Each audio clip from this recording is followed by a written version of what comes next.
30 predator drone खरीदेगा भारत। तो PM Modi की अमेरिका यात्रा से पहले सबसे बड़े रक्षा सौदों की मंजूरी दी गई है।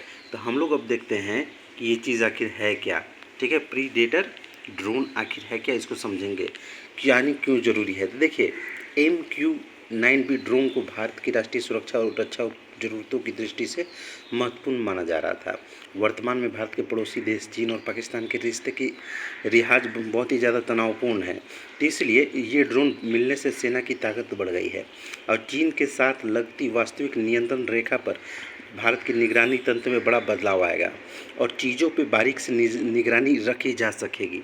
जैसे इसकी खूबी क्या है, ठीक ना, यहाँ देखिए, हंटर किलर UAV श्रेणी के इस मानव रहित ड्रोन की सबसे बड़ी खासियत है दुश्मन को इसके आने जाने की भनक नहीं लगती। इसके ड्रोन के पंखों की लंबाई 20 मीटर है, जबकि इसकी लंबाई 11 मीटर है। ड्रोन 35 घंटे तक लगातार उड़ान भर सकता है। हवा में 444 किलोमीटर प्रति घंटा की रफ्तार से उड़ान भर सकता है। ये 50,000 फीट की ऊंचाई तक उड़ान भर सकता है।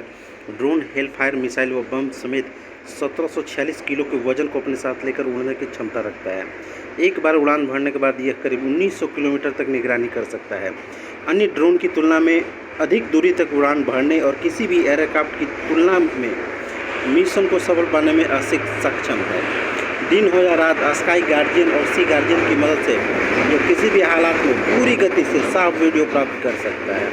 अब यहाँ देखेंगे कि नरेंद्र मोदी की इसी माह जो प्रस्तावित अमेरिकी यात्रा की तैयारियों के बीच रक्षा मंत्रालय ने, यानी 21 से लेके आपको 23-24 जून तक अमेरिका में रहने वाले हैं। तो यहाँ पे आप देखिए, रक्षा मंत्रालय ने गुरुवार को अमेरिका से MQ-9B प्रीडेटर ड्रोन खरीदने के सौदे को मंजूरी दी। $3 अरब यानी 24,000 करोड़ रुपए इस समझौतों के तहत 30 प्रीडेटर ड्रोन खरीदे जाएंगे। इस पर अब अंतिम जो फैसला है सुरक्षा मामलों की कैबिनेट समिति द्वारा लिया जाएगा। यह ड्रोन खासकर चीन और पाकिस्तान की हरकतों को देखते हुए खरीदा जा रहा है। यहाँ MQ-9B ड्रोन MQ-9 रीपर का वेरिएंट है। इसका उपयोग हेलफायर मिसाइल के एक संशोधित स्वरूप का इस्तेमाल किया जाएगा। MQ-9 के 2 वेरिएंट है, स्काई गार्जियन और सी गार्जियन।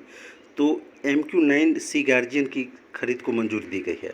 रक्षा सूत्रों ने बताया है कि प्रीडेटर ड्रोन सौदे को यहाँ बंद वही मंजूरी मिल जाएगी। ऐसे यहाँ पे देखिएगा कि भारतीय नौसेना को इस सौदे से सबसे ज़्यादा फायदा होगा। निगरानी के लिए 14 ड्रोन दिए जाएंगे। इसके अलावा थल सेना और वायुसेना को 8 ड्रोन मिलेंगे। अमेरिका, इजराइल के अलावा किसी और के पास इतने बेहतरीन और आधुनिक ड्रोन नहीं है। बता दें कि पीएम मोदी 21 से 24 जून तक अमेरिका के दौरे पे जाने वाले हैं। वहाँ व्हाइट हाउस में अमेरिकी राष्ट्रपति जो बाइडेन उनकी मेज़बानी करेंगे और इसी ड्रोन की मदद से अमेरिका ने मार गिराए थे आतंकी सुलेमानी और अल जवाहिरी। जनवरी 2020 में बगदाद हवाई अड्डे पर MQ-9 ड्रोन के जरिए मिसाइल हमले में ईरानी कुद्स फोर्स के कमांडर कासिम सुलेमानी और इराकी पॉपुलर मोबिलाइजेशन फोर्स के डिप्टी कमांडर अबू महदी अल मुहाइंड्स को मार गिराया था। यही नहीं, इस ड्रोन से अमेरिका ने अगस्त 2022 में अफगानिस्तान में काबुल के जो अलकायदा के सरगना है अयमान अल जवाहिरी को ढेर किया था और इस ड्रोन से हेल फायर RX-9 मिसाइल दागी गई थी। इससे एकदम सटीक निशाना लगा। एक अच्छी खबर सुबह सुबह की।